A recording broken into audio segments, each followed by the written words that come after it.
Hello, ഒരു കോടി ശിവലിംഗമുള്ള ആന്ധ്രയിലുള്ള ഒരു ക്ഷേത്രമാണിത്. വിശ്വസിക്കാൻ ചിലവർക്ക് ബുദ്ധിമുട്ടുണ്ടായിരിക്കും, പക്ഷെ സത്യമാണ്, ഒരു കോടി ശിവലിംഗം അവിടെയുണ്ട്. അമരാവതി എന്ന് പറഞ്ഞ സ്ഥലത്താണ് കേട്ടോ ഇതുള്ളത്. ഞങ്ങളുടെ വീടിൻ്റെ അടുത്തുനിന്ന് ഇത് അടുത്ത് തന്നെയാണ്. ഞങ്ങൾ ഇടയ്ക്കിടയ്ക്ക് ഇവിടേക്കൊക്കെ വരാറുണ്ട്. പിന്നെ ഈ കാണുന്ന ഫസ്റ്റ് നമ്മൾ എൻട്രൻസ് കിടക്കുമ്പോൾ തന്നെ ഈ കാണുന്ന ഒരു ശിവപ്രതിഷ്ഠ ഇവിടെയുണ്ട്. പക്ഷേ ഇപ്പോൾ നിവേദ്യ പൂജ ആയതുകൊണ്ട് അടച്ചിട്ടിരിക്കുകയാണ്. പിന്നെ ഞാൻ സത്യം പറഞ്ഞാൽ തമിഴ് മൂവീസിലൊക്കെയാണ് ഇങ്ങനെയുള്ള പ്രതിഷ്ഠകൾ കണ്ടിട്ടുള്ളത്. ഇതുപോലെ ഒരുപാടുണ്ട്. ഇതിനകത്തും ഒരുപാട് പ്രതിഷ്ഠകൾ, ശിവലിംഗ പ്രതിഷ്ഠകളും ഉണ്ട്. പുറത്തേക്ക് ഇറങ്ങിക്കഴിഞ്ഞാലും ഇതുപോലെ ഒരുപാട് ശിവലിംഗങ്ങൾ ഇതുപോലെ പ്രതിഷ്ഠിച്ചിട്ടുണ്ട്. ഇനിയും വരാനുണ്ട് എന്നാണ് ഇവിടുത്തെ തിരുമേനിമാർ പറയുന്നത്. അവ നിറയെ ഉണ്ട്. പിന്നെ നമുക്ക് വേണമെങ്കിലും നമ്മുടെ കുടുംബത്തിൻ്റെ പേരിലും ഇതുപോലെ ചെയ്യാം, ശിവലിംഗം പ്രതിഷ്ഠിക്കാം. പിന്നെ കുഞ്ഞുങ്ങളില്ലാത്തവർക്ക് ഈ ദേവിയുടെ അടുത്ത് വന്ന് പ്രാർത്ഥിച്ച കുഞ്ഞുങ്ങൾ ഉണ്ടാവും എന്നാണ് പറയുന്നത്. കാരണം അത്രയും പവർഫുള്ളായിട്ടുള്ള ദേവിയാണെന്നാണ് ഇവരുടെ വിശ്വാസം. ഈ കാണുന്ന റൂമിൻ്റെ അകത്തെ ഡയമണ്ട് കൊണ്ടുള്ള ശിവലിംഗം ഉണ്ട്. പക്ഷെ മഹാശിവരാത്രി ദിവസം മാത്രമേ ആ ശിവലിംഗം നമുക്ക് കാണാൻ കഴിയുള്ളൂ. ബാക്കിയുള്ള എല്ലാ ദിവസം ടെമ്പിളൊക്കെ തുറക്കുമെങ്കിലും എന്നും ഈ ഡയമണ്ടിൻ്റെ ശിവലിംഗം നമുക്ക് കാണാൻ പറ്റില്ല. അവരൊറ്റ ദിവസം 1 മണിക്കൂർ മാത്രമേ തുറക്കുള്ളൂ.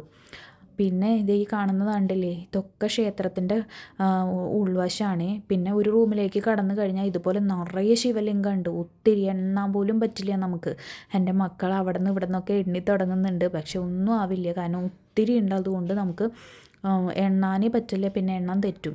പിന്നെ ഇവിടെയാണ് നമുക്ക് ചീട്ടാക്കാൻ പറ്റുക. അതായത് നമ്മുടെ കുടുംബത്തിൻ്റെ പേരിൽ ഒരു ശിവലിംഗം വേണമെന്നുണ്ടെങ്കിൽ ഇവിടെ ചീട്ടാക്കാം. പക്ഷേ ഇതിൽ പേരൊന്നും കുത്തൊന്നുമില്ല കേട്ടോ. നമ്മുടെ പേര് കുത്തി നമ്മുടെ അതൊന്നും പറയൊന്നുമില്ല. പിന്നെ ഇതിൻ്റെ മുകളിലോട്ട് ഇതുപോലെ വന്നു കഴിഞ്ഞിട്ടുണ്ടെങ്കിൽ പ്യുവർ ഗോൾഡ് കൊണ്ടുള്ള, അതിൻ്റെ മുകളിൽ വരുന്ന റൂമില്ലേ അതിൻ്റെ ഉള്ളിൽ പ്യുവർ ഗോൾഡ് കൊണ്ടുള്ള ശിവലിംഗം ഉണ്ട്. പക്ഷേ അലൗഡല്ല, കാരണം അവിടെ പൂജ നടന്നുകൊണ്ടിരിക്കുകയാണ്. അപ്പോൾ പിന്നെ പുറത്തോട്ട് വന്നു കഴിഞ്ഞാൽ ഇതുപോലെ ഒത്തിരി ഇതുപോലത്തെ നാഗപ്രതിഷ്ഠകളൊക്കെ വെച്ചിട്ടുണ്ട്. അപ്പുറത്തെ സൈഡും ഇപ്പുറത്തെ സൈഡിലൊക്കെ നിറയെ ഉണ്ട്. ഇവരുടെ വിശ്വാസപ്രകാരം ഇവിടെ വന്ന് പ്രാർത്ഥിച്ചു കഴിഞ്ഞാൽ എല്ലാ ദോഷങ്ങളും തീരുന്നതാണ്. അതായത് നാഗദോഷങ്ങൾ തീരുന്നതാണ്.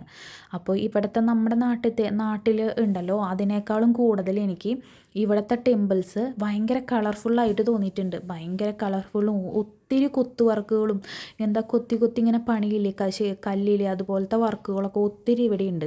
ഭയങ്കര ചൂടാട്ടോ, നമ്മുടെ നാട്ടിലത്തെ പോലെയൊന്നല്ല, ഭയങ്കര ചൂടാണ് ഇവിടെ. ഇതുപോലെ ഒരുപാട് പ്രതിഷ്ഠകളുണ്ട്.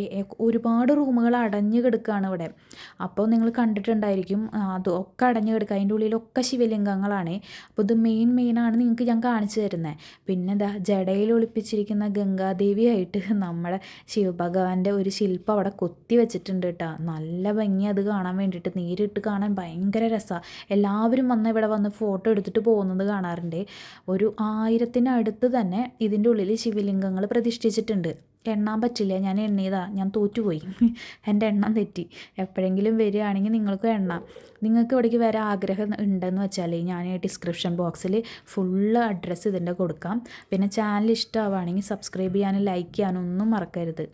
പിന്നെ ഇതൊക്കെ കല്ലുകൊണ്ട് ഉണ്ടാക്കിയിട്ടുള്ള ശില്പമാണെന്ന് തോന്നുന്നുണ്ട്.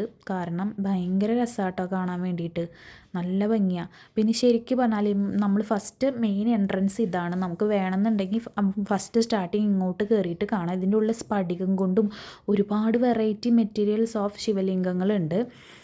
അതൊക്കെ എല്ലാം നമുക്ക് ഷൂട്ട് ചെയ്യാൻ വേണ്ടിയിട്ട് അലൗഡ് അല്ല. അപ്പോൾ ഇവിടെ ഇപ്പോൾ സൺഡേ ആയതുകൊണ്ട് ഒരുപാട് പേര് വന്നിട്ടുണ്ട്. പിന്നെ സാധാരണ ക്ഷേത്രത്തിലുള്ള പോലെ ഒരുപാട് തിരക്കൊന്നും ഇവിടെ ഇല്ല. ഇത് ഡെവലപ്പായി വരുന്നതേ തന്നെ ഉള്ളൂ എന്ന് തോന്നുന്നുണ്ട്. പിന്നെ ഈ കാണുന്ന പോലെ ഇതിൻ്റെ മുകളിലൊക്കെ ഒരുപാട് ശിവലിംഗം ഉണ്ട്.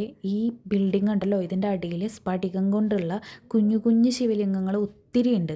പിന്നെ ഇതിൻ്റെ അടുത്താട്ടോ പ്രസാദം കൗണ്ടർ. അപ്പോൾ പ്രസാദം വാങ്ങാൻ വേണ്ടിയിട്ട് നടക്കുകയാണ്. ഇവിടുത്തെ പ്രസാദം കാണിച്ചു തരാം നിങ്ങൾക്ക്. ഇവിടെ നിറയെ കുരങ്ങന്മാരാ. ആ ഭാഗം കണ്ടോ, നല്ല ഭംഗിയാട്ടോ ആ ഭാഗം കാണാൻ വേണ്ടിയിട്ട്. കാണിച്ചു തരാം നിങ്ങൾക്ക്. ശരിക്കും നമ്മൾ തമിഴ് മൂവീസിലൊക്കെ കണ്ടിട്ടുണ്ട് ഇല്ലേ? എനിക്കൊക്കെ അതുപോലെ തോന്നാറ്. നല്ല എന്താ പറയുക, ഇവിടെ വരുമ്പോൾ ഭയങ്കര രസമാണ് കാണാൻ വേണ്ടിയിട്ട്. പിന്നെ നിറയെ കുരങ്ങന്മാരാണ്. മക്കൾക്ക് കുരങ്ങന്മാരെ കാണിച്ചു കൊടുത്തുകൊണ്ടിരിക്കുകയാണ്. അപ്പോൾ പ്രസാദം വാങ്ങാൻ വേണ്ടിയിട്ടുള്ള തിരക്കാണ്. പ്രസാദമൊക്കെ കിട്ടി.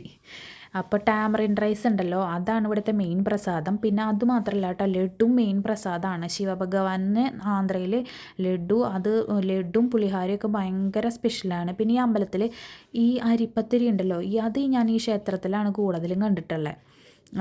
നല്ല ടേസ്റ്റാട്ടോ. ഇത് ഉണ്ടാക്കി കൊണ്ടുവന്ന് വച്ചിട്ടേ ഉള്ളൂ. അത് കാരണം ഭയങ്കര സോഫ്റ്റാണ്. അത് കഴിക്കാൻ ഭയങ്കര ടേസ്റ്റാണ്. എല്ലാവർക്കും ഉള്ളതാണ് അത്. 3 അവിടെ ഇരിക്കണേ കണ്ടില്ലേ. ഇത് നമ്മുടെ നാട്ടിലുണ്ടോ എനിക്കറിയില്ല, നമ്മുടെ നാട്ടിലുണ്ടോ എന്നുള്ളത്. ഭയങ്കര ടേസ്റ്റാണ് അത്. അത് ചോദിച്ച് വന്ന കുരങ്ങൻ ഒരെണ്ണം ഇട്ട് കൊടുത്തു, പക്ഷേ അവന് മതിയായില്ല. കുറേ ഇട്ട് കൊടുത്തിട്ട് മതിയാവണില്ല. അപ്പോൾ വേഗം ഇവിടുന്ന് സ്ഥലം വിടാമെന്ന് വിചാരിച്ചു. അതെ, ഈ അമ്പലത്തിൻ്റെ ഒരു സൈഡിൽ കൂടെ നമ്മുടെ കൃഷ്ണ നദിയാണ് ഈ ഒഴുകി പോയിക്കൊണ്ടിരിക്കുന്നത്. നല്ല വെള്ളാട്ടോ. ഇവിടെ കുളിച്ചിട്ട് ക്ഷേത്രത്തിലേക്ക് വരുന്നവരും ഉണ്ട്. എല്ലാവരും അല്ല, ചിലവർ ഇവിടെ കുളിച്ച് ഫ്രഷായിട്ട് ഇങ്ങോട്ട് കയറുന്നവരൊക്കെ കാണാം. പിന്നെ ഒരു സൈഡ് മൊത്തം കൃഷിയാണ്. അപ്പം നിറയെ കൃഷിയാണ്. ആന്ധ്രക്കാർ കൃഷിയിൽ ഭയങ്കര മികവുള്ളവരാണ്. നന്നായി അവർ കൃഷികളൊക്കെ ചെയ്യും. പിന്നെ തെലുങ്ക് അറിയാമെന്നുണ്ടെങ്കിൽ ഇവിടെ ഇതുപോലെയുള്ള പ്രഭാഷണങ്ങളൊക്കെ ഉണ്ട്, അതൊക്കെ കേൾക്കാം. അപ്പോൾ അങ്ങനെയാണ്. അപ്പോൾ വീഡിയോ ഇഷ്ടമാവുകയാണെങ്കിൽ എന്തായാലും സപ്പോർട്ട് ചെയ്യുക. അപ്പോൾ ഞങ്ങൾ വീട്ടിലേക്ക് പോട്ടെ. അപ്പോൾ ഇനി അടുത്ത വീഡിയോ ഒക്കെ ആയിട്ട് കാണാം. Okay, bye, see U.